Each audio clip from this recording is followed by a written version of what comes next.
तेजस classes में आपका स्वागत है। 1992 से लेकर 2020 तक बिहार में जितने भी एग्ज़ाम हुए हैं उसमें टोटल 12,000 प्रश्न बनते हैं। उसका यह पार्ट 6 है। इसको हम लोग वन लाइनर के तर्ज पे क्विक रिवीजन की तरह देखेंगे। अगर आप बीपीएससी, बिहार दरोगा mains, Bihar SSC inter level mains, enforcement sub inspector, अमीन, assistant sub inspector steno, Bihar SSC third CGL, Bihar police, इन सब का एग्ज़ाम देने जा रहे हैं तो यह वीडियो आपके लिए अमृत की तरह है। पिछला जो भी एग्ज़ाम हुआ है सारे प्रश्न यहीं से रहे हैं। यह सीरीज रोज़ रात आपको 8 बजे अवेलेबल होता है। इसमें टोटल 50 प्रश्न है। पीडीएफ के लिए आपको डिस्क्रिप्शन में लिंक दिया गया है तेजस क्लासेस करके, उस पर आप क्लिक कीजिए और जाके टेलीग्राम चैनल ज्वाइन कर दीजिए। वहाँ पे 500 प्रश्नों का पीडीएफ कल ही अपलोड किया जा चुका है। आज का पहला प्रश्न है, सविनय अवज्ञा आंदोलन की असफलता के बाद गांधी जी ने किसका महत्व दिया? गांधी जी ने किसका नहीं, किसको महत्व दिया? तो गांधी जी रचनात्मक कार्य को महत्व दिए थे। अगला प्रश्न है, स्वतंत्र भारत का अंतिम गवर्नर जनरल कौन था? तो स्वतंत्र भारत का जो अंतिम गवर्नर जनरल थे वो थे सी राजगोपालचारी। अगला प्रश्न है, जयप्रकाश नारायण के राष्ट्रीय स्तर के नेता की पहचान किस संदर्भ में मिली? तो इनको भारत छोड़ो आंदोलन के समय मिला। अगला प्रश्न है, करो या मरो का नारा किनसे संबंधित है? तो करो या मरो का नारा महात्मा गांधी जी से संबंधित है। अगला प्रश्न है, गदर पार्टी की स्थापना कब हुई थी?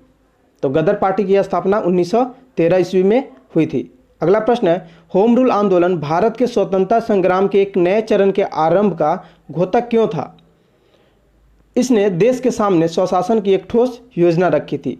अगला प्रश्न है, 1938 ईस्वी में भारतीय राष्ट्रीय कांग्रेस के अध्यक्ष कौन निर्वाचित हुए? तो 1938 ईस्वी में भारतीय राष्ट्रीय कांग्रेस के जो अध्यक्ष थे वो सुभाष चंद्र बोस निर्वाचित हुए थे। अगला प्रश्न है, 19वीं शताब्दी के उत्तरार्ध में नव हिंदूवाद के सर्वश्रेष्ठ प्रतिनिधि कौन थे? तो स्वामी विवेकानंद जी थे। अगला प्रश्न है, अगले प्रश्न से पहले ये देखो एक क्लास शेड्यूल है।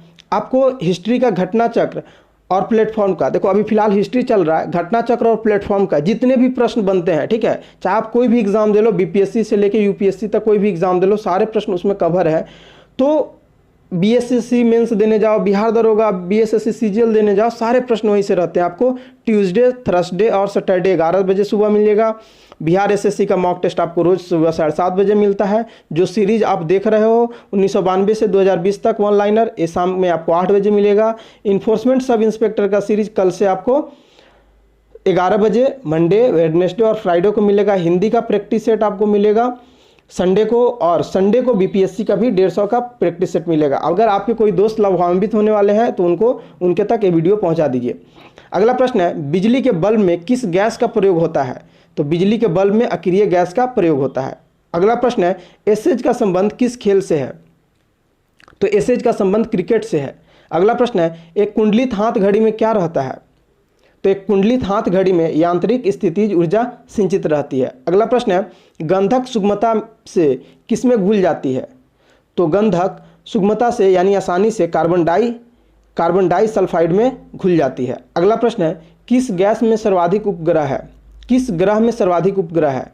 तो बृहस्पति ग्रह में सर्वाधिक उपग्रह है। अगला प्रश्न है, न्यूट्रॉन की खोज किसने की? तो न्यूट्रॉन की खोज जेम्स चैडविक के द्वारा खोजा गया था। अगला प्रश्न है, कोल्ट किसके आविष्कार के लिए विख्यात है? तो कोल्ट रिवॉल्वर के आविष्कार के लिए विख्यात है। अगला प्रश्न है, मानव शरीर की सबसे बड़ी और मजबूत हड्डी कौन है? तो मानव शरीर की जो सबसे बड़ी और मजबूत हड्डी है उसे फीमर बोलते हैं।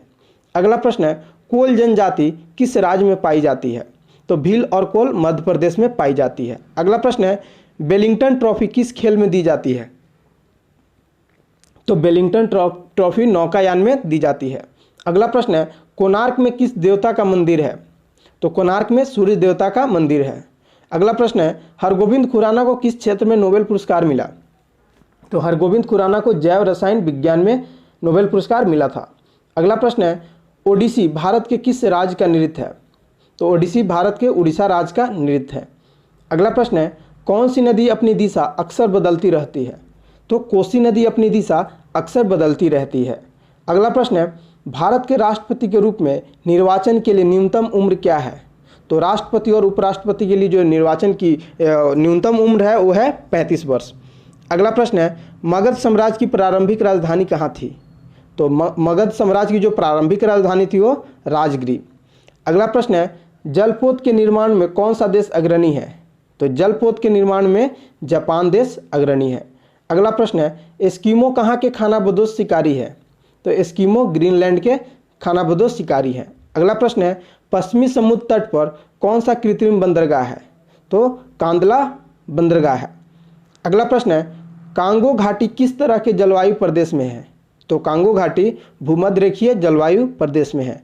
अगला प्रश्न है, किसने कहा मनुष्य स्वतंत्र पैदा होता है लेकिन वह सर्वत्र बंधनों में रहता है? रूसो ने इसे कहा था। अगला प्रश्न है, कल्हन की पुस्तक रजत रंगनी का विषय था? तो ये कश्मीर के राजाओं का इतिहास के बारे में बताता है। अगला प्रश्न है, तांबे के उत्पादन के लिए कौन सी जगह प्रसिद्ध है? तो आप सब जानते हो तांबे के उत्पादन के लिए खेतरी प्रसिद्ध है। ये आज से नहीं, प्राचीन भारत से प्रसिद्ध है। अगला प्रश्न है, त्यागराजा क्या थे? तो त्यागराजा एक नर्तक थे। अगला प्रश्न है, मनुष्य में समान शरीर ताप क्या होता है? समान शरीर का जो ताप होता है मनुष्य में वो है 98.4 डिग्री फ़ारेनहाइट। अगला प्रश्न है, इंदिरा गांधी ए बायोग्राफी पुस्तक किसने लिखी है? तो इंदिरा गांधी ए बायोग्राफी पुस्तक विपुल जयकर ने लिखी है। अगला प्रश्न है, पौधे का मुख्य प्रकाश संश्लेषी अंग कौन है? तो पौधे का जो मुख्य प्रकाश संश्लेषी अंग होता है वो है पत्ती। अगला प्रश्न है, अनुवांशिकता के नियम के जन्मदाता कौन थे? तो अनुवांशिकता के नियम के जन्मदाता मेंडल थे। अगला प्रश्न है, मीनाक्षी मंदिर कहाँ है? तो मीनाक्षी मंदिर मदुरई में स्थित है। अगला प्रश्न है, शांतिवन में किसकी समाधि है? तो शांतिवन में जवाहरलाल नेहरू की समाधि है। अगला प्रश्न है, बुद्ध ने अपनी उपदेश कहाँ पर दी? तो बुद्ध ने अपनी उपदेश सारनाथ में दी थी, प्रथम उपदेश।